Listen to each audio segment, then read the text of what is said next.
স্ত্রী চুড়ি নাকফুল না পড়লে স্বামীর কি ক্ষতি হয়? প্রতিবন্ধী সন্তান কি পিতামাতার পাপের ফসল? প্রবাসীরা স্ত্রী ছাড়া আর কার সাথে সহবাস করা জায়েজ?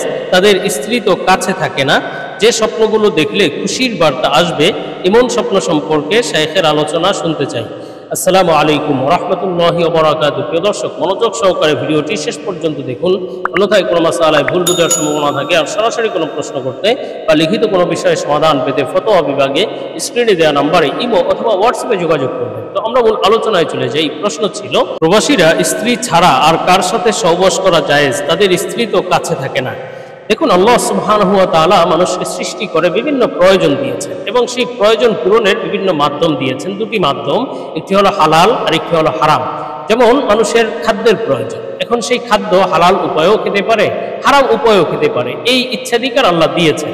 এমনিভাবে মানুষের জৈবিক চাহিদা আল্লাহ তাআলা দিয়ে দিয়েছেন, শারীরিক চাহিদা এই প্রয়োজনটা দিয়েছেন। এই প্রয়োজন পূর্ণ করারও দুইটি মাধ্যম, একটি হলো হালাল মাধ্যম আর একটি হলো হারাম মাধ্যম। আর আল্লাহ সুবহানাহু ওয়া তাআলা কুরআনুল কারীমের সূরা মুমিনুনের মধ্যে এই সম্পর্কে হালাল এবং হারাম মাধ্যম সম্পর্কে আলোচনা করেছেন। ইল্লা আলা আজওয়াজিহিম আও মা মালাকাত আইমানুহুম ফাইন্নাহুম গায়রু মালুমিন। আল্লাহ তাআলা হালাল উপায় বলেছেন দুটি, এই দুটি উপায় ছাড়া অন্য সব উপায় হারাম বলেছেন। দুটি উপায়ের একটি হলো ইল্লা আলা আজওয়াজিহিম, অর্থাৎ স্বামী তার স্ত্রীর মাধ্যমে জৈবিক চাহিদা পূরণ করতে পারবে এবং স্ত্রী তার স্বামীর মাধ্যমে জৈবিক চাহিদা পূর্ণ করতে পারবে। এবং আরেকটি পদ্ধতি হলো মালিক তার দাসীর মাধ্যমে, কৃতদাসীর মাধ্যমে বা বাদীর মাধ্যমে জৈবিক চাহিদা পূর্ণ করতে পারবে। বিভিন্ন শর্ত রয়েছে এবং বিভিন্ন আলোচনা বিস্তৃত রয়েছে। বর্তমানে দাস দাসীর প্রচলন নেই, সুতরাং এই মশালা বর্তমানের জন্য নয়। বর্তমানে শুধুমাত্র একটি পদ্ধতি আছে শারীরিক চাহিদা পূর্ণ করার জন্য, সেটি হলো স্বামী স্ত্রীর মাধ্যমে, স্ত্রী স্বামীর মাধ্যমে। অন্য কোনো উপায়, হস্তমৈথুন হোক অথবা পরকীয়া হোক অথবা টাকার বিনিময়ে যে খারাপ জায়গায় গমনাগমনের মাধ্যমে হোক, সম্পূর্ণরূপে হারাম, সম্পূর্ণরূপে জিনা, এগুলো থেকে সম্পূর্ণ বিরত থাকতে হবে। এখন প্রবাসীরা তারা স্ত্রী থেকে দূরে থাকে, তারা কি করবে? আসলে তাদের জন্য শুধুমাত্র একটাই পদ্ধতি। প্রথমত আসলে তারা স্বামী স্ত্রী এত দূরে থাকা উচিতই নয়, দীর্ঘদিনের জন্য দূরে থাকা উচিত নয়। ওমর রাদিয়াল্লাহু আনহু তার শাসন আমলে আইন জারি করেছিলেন যে স্বামী স্ত্রী থেকে 4 মাসের বেশি দূরে থাকতে পারবে না। এমনকি যারা সেনাবাহিনীতে ছিল তাদেরকেও 4 মাস অন্তর অন্তর ছুটি দেওয়া হতো স্ত্রীর সাথে মিলিত হওয়ার জন্য। সুতরাং এই বিষয়টিও আমাদেরও লক্ষ্য করা যায়। স্ত্রীকে রেখে দীর্ঘদিন যাবৎ গিয়ে প্রবাসে থাকে, এদিকে স্ত্রী বিভিন্ন গুনাহে লিপ্ত হয়, বর্তমানে পরকীয়া যে এত বেড়ে গিয়েছে এই বিভিন্ন কারণে। সুতরাং এই কাজটি আসলে করাই উচিত।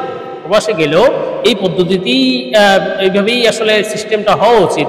সরকারিভাবে এই উদ্যোগ নেওয়া উচিত যে 4 মাস অন্তর অন্তর কমপক্ষে ছুটি দিতে হবে এবং 4 মাস, সেটা অল্প দিনের জন্য হোক, হয়তো 1 সপ্তাহের জন্য হোক, এইভাবে পদ্ধতি করে নেওয়া যায়।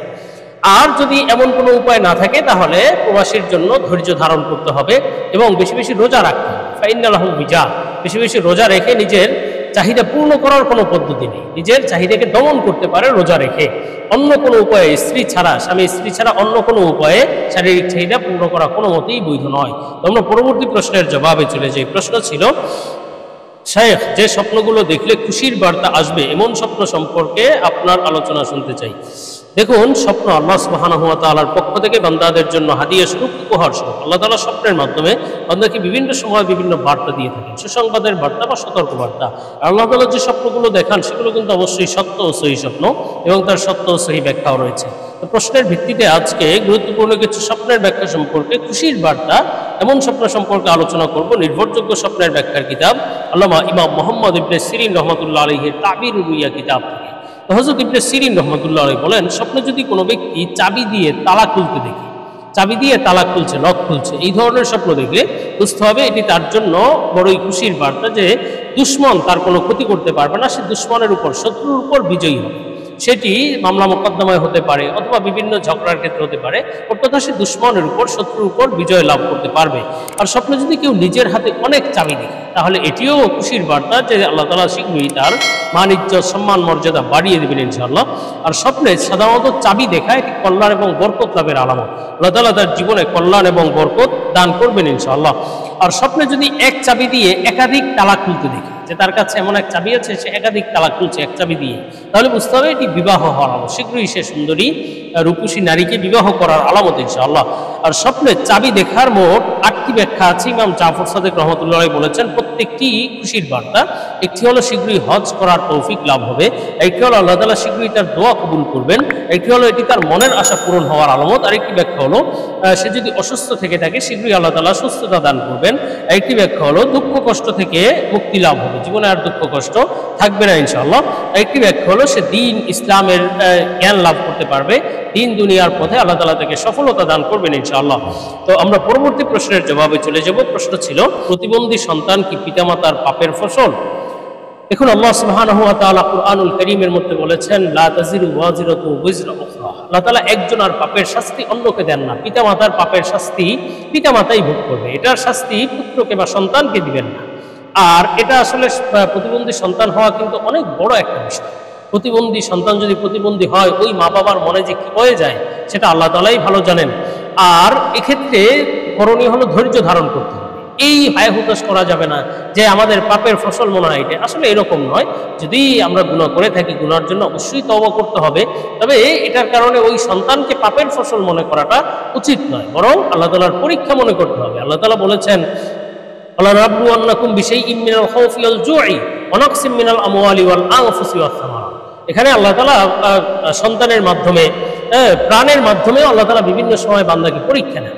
এই জন্য এই পরীক্ষায় ধৈর্য ধারণ করতে হবে। ইন্নাল্লাহা মা'আস সাবিরিন, অবশ্যই সাবিরিন, এই ধৈর্য ধারণ করলে এর বিনিময় অনেক বেশি, আল্লাহ তাআলা ধৈর্যশীলদের সাথে আছে। তো আমরা পরবর্তী প্রশ্নের জবাবে চলে যাব। প্রশ্ন ছিল স্ত্রী চুরি নাকফুল না পড়লে স্বামীর কি ক্ষতি হয়? দেখুন, স্ত্রী চুরি নাকফুল না পড়লে স্বামীর অমঙ্গল হবে, বড় কোনো ক্ষতি হয়ে যাবে, বিভিন্ন ধরনের অভাব অনটন দেখা দিবে, হায়াত কমে যাবে, এই ধরনের অনেক কথা প্রচলিত আছে। কি করলে কি হয়, কিছু বই পুস্তকের মধ্যে এই কথাগুলো আছে। আসলে এগুলো সম্পূর্ণ বানোয়াট কথা, ভ্রান্ত কথা, এগুলোতে বিশ্বাস করা যাবে না। স্ত্রীর চুরি নাকফুল পড়া এটি তার জন্য সৌন্দর্যের বিষয়, অলংকারের বিষয়, স্বামীকে দেখাবে, এই সওয়াবের বিষয়। অবশ্যই এটা পরে পরপুরুষকে দেখানোর নিয়ত করলে তো গুনাহ, তো স্বামীকে দেখালে অবশ্যই সওয়াব পাবে। কিন্তু এটা সাজসজ্জার বাহিরে না পড়লে যে এটা বিশেষ কোনো অমঙ্গল হয়ে যাবে, স্বামীর ক্ষতি হবে, এগুলো কোনো সহি কথা নয়।